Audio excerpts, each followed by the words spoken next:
Love is spiritual, not natural. You ever think about that? This is absolutely miraculous. With love, you get the results now.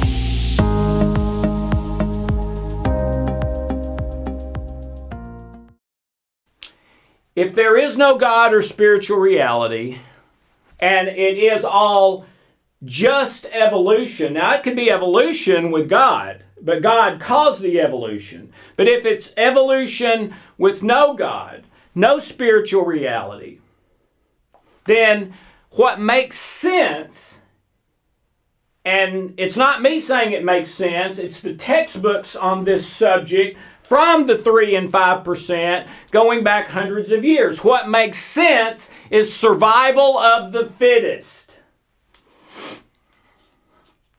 And that everything works the way everything in nature and the universe works, which is action, reaction, karma, you reap what you sow, stimulus response, Newton's 3 laws of motion, and all of it is kind of summed up in survival of the fittest, which means that the meaning of life is for me to get what I want, when I want it, the way I want it, as much as I can get it. That's it. Okay? Seek pleasure, avoid pain. That is the natural law of the universe. Okay? Well, okay, that makes sense. What's wrong with that? What's wrong with it is that it's not how we're built.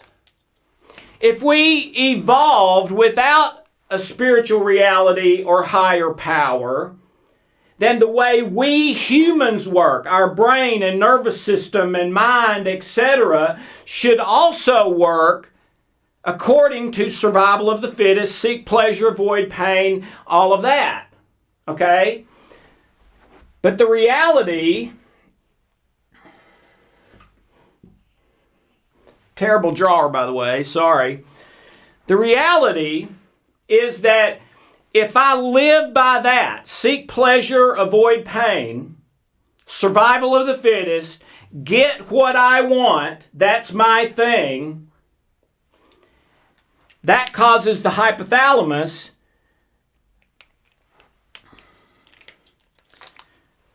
to pull the red switch, which is fight or flight, and I start to have malfunction after malfunction as long as I'm living that way. Negative thoughts, negative feelings, negative emotions, higher blood pressure, pain. I get older faster. I get sick a lot. Cancer, diabetes, MS. Now, I'm not saying cancer's your fault. I don't believe that, but that does happen when our stress, fight, or flight response gets turned on when it's not supposed to get turned on. Well, when it's supposed to get turned on, again, is twice a year when the 18-wheeler's about to pull over on me and kill me. So my unconscious mind takes over and reacts faster than I can think, and I pull the car over and it saves my life. But then 15 minutes later, I'm flipped out of emergency mode back into physiological peace. Okay? Ladies and gentlemen, that's how we're built. We're built so that if we live by seek pleasure, avoid pain, we malfunction as a human being machine, and we malfunction more and more the longer we keep living that way. But if we choose to live in the way that violates seek pleasure, avoid pain, the way that I don't go for what I want, I give up what I want for the sake of love and other people's best interests are put equal to and even above mine. If I live that way,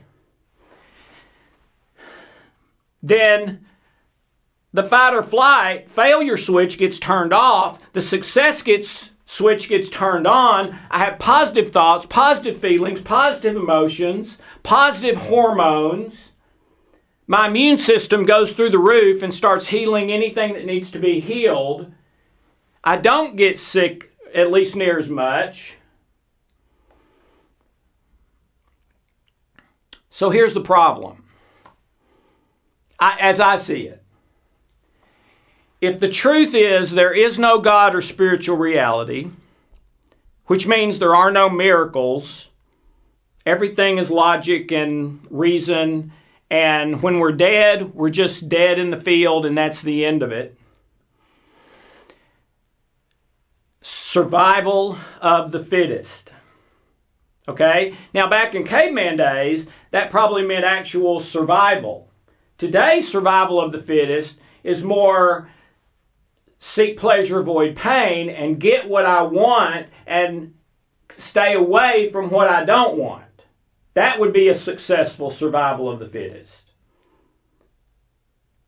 So if that were true, then we should see our brain, nervous system, and all, which came from the same evolutionary process as everything else, if you're in the 3 to 5%, but that's not what we see. We see that we are built to function literally in opposition to seek pleasure and avoid pain once we're of a certain age and your life is not in imminent danger. We're to give up what we want. We are to voluntarily choose and be okay with enormous amounts of pain and suffering. We're even willing and ready and will do it to give my life for someone else's life that I love and care about. Ladies and gentlemen, that's not survival of the fittest. That's love.